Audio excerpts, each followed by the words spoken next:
नमस्कार, आज तक न्यूज प्रयागराज में आपका स्वागत है और मैं हूं आपके साथ मोनी। आइए रुक करते हैं आज के कुछ खास खबरों पर। प्रतापगढ़ के सदर तहसील के रंजीतपुर चिलबिला सई नदी के तट पर इन दिनों हरिहरात्मक ज्ञान महायज्ञ एवं श्री राम कथा का भव्य आयोजन हो रहा है, जिसमें दूर दूर से बहुत से साधु संत महात्मा धर्माचार्य शामिल हो रहे हैं। इसी क्रम में राम मंदिर दुर्वासा ऋषि परिषद आश्रम अयोध्या के अंतर्राष्ट्रीय अध्यक्ष महंत लक्ष्मण राज जी महाराज का भी आगमन हुआ है।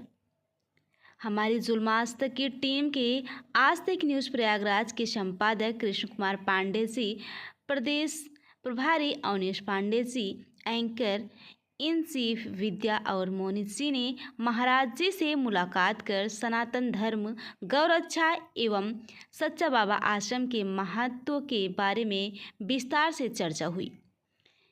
इसके कुछ अंश हम आपके सामने प्रस्तुत कर रहे हैं। रिपोर्ट विनोद चतुर्वेदी, प्रतापगढ़, आज तक न्यूज़ प्रयागराज। नमस्कार, आप देख रहे हैं जुल्मास्त न्यूज़ में। हूं आपके साथ मंडल ब्यूरो चीफ मंडल प्रभारी विनोद चतुर्वेदी के साथ विद्या राय इस समय उपस्थित हैं चिलबिला प्रतापगढ़ में। यहाँ पर हरिहरात्मक यज्ञ एवं राम कथा हो रही है। हमारे साथ बातचीत करने के लिए उपस्थित है कथा के संरक्षक। हम उनसे जानना चाहेंगे कि ये जो कथा हो रही है सर, इसके बारे में क्या? जय श्री राम, भारत माता की जय। मेरा नाम महंत लक्ष्मण दास जी महाराज, राम मंदिर दुर्वासा जी आश्रम का पीठाधीश्वर। ऐसी यज्ञ और ऐसी कथा कई हर साल होती रहती है, लेकिन ये अधिक मास होने के कारण इतना भव्य कथा और इतनी बड़ी यज्ञ और होना संभव नहीं है। लेकिन फिर भी हमारे मनोज ब्रह्मचारी जी और हमारे पूज्य संत दिव्यानंद जी स्वामी जी महाराज की वजह से इतना बड़ा सौभाग्य प्रतापगढ़ की धरती पे और क्षेत्रवासियों को प्राप्त हुआ है।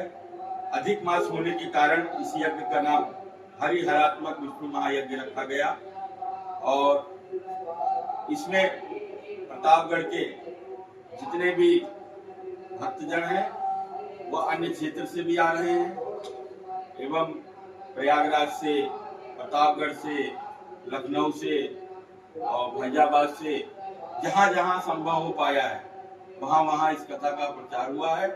और ऐसी कथा, राम कथा के साथ साथ श्रीमद् भागवत, ऐसी कथा कभी जीवन में ना हुई है प्रतापगढ़ की धरती पे और ना हो सकती है। इतने बढ़िया कथावास आए हुए हैं। उनका संत शरण जी महाराज अयोध्या से, डॉक्टर संत शरण जी महाराज, जिनके मुखार बिंदु से इतनी बढ़िया भव्य कथा का जो है संचालन चल रहा है। और ऐसी कथा को सुनने के लिए बड़े दूर दूर से हमारे सच्चा बाबा आश्रम के भक्तजन व श्रद्धालुजन दूर दूर से आ रहे हैं। सर, ये जो कथा हो रही है सर, ये कब से हो रही और कितने दिन तक होगी? ये 17 मई से लेके 25 मई तक होगी और 26 मई को विशाल भंडारा होगा और भंडारा के बाद जो है कथा समाप्त होगी। तो हम आपसे एक सवाल और पूछेंगे। हम इनके जरिए से पूछे सर, ये जो आपने भगवान परशुराम का नाम लिया, तो सर भगवान परशुराम तो सदृशी के संत थे, तो उन्होंने ऐसे वर्षा लेकर ऐसे क्यों सर उन्होंने फसल? वर्षा ऐसा है कि हमारे सनातन धर्म में शास्त्र के अनुसार कहा गया है कि साधु वही होता है जो शास्त्र का और शस्त्र का दोनों का ज्ञान रखे।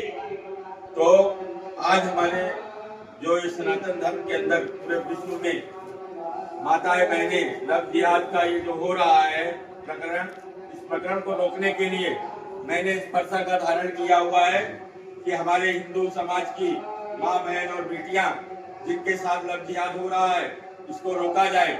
और सरकार से मैंने कई बार अपने प्रयासों के बाद भी गौ माता को राष्ट्रीय धरोहर घोषित कराने के लिए मैंने कई दिन अनशन किया, कई दिन मैंने इसके लिए आंदोलन किया, लेकिन सरकार मेरी बात को मान्य नहीं कर रही है और राष्ट्रीय गौ माता को राष्ट्रीय धरोहर घोषित नहीं कर रही है।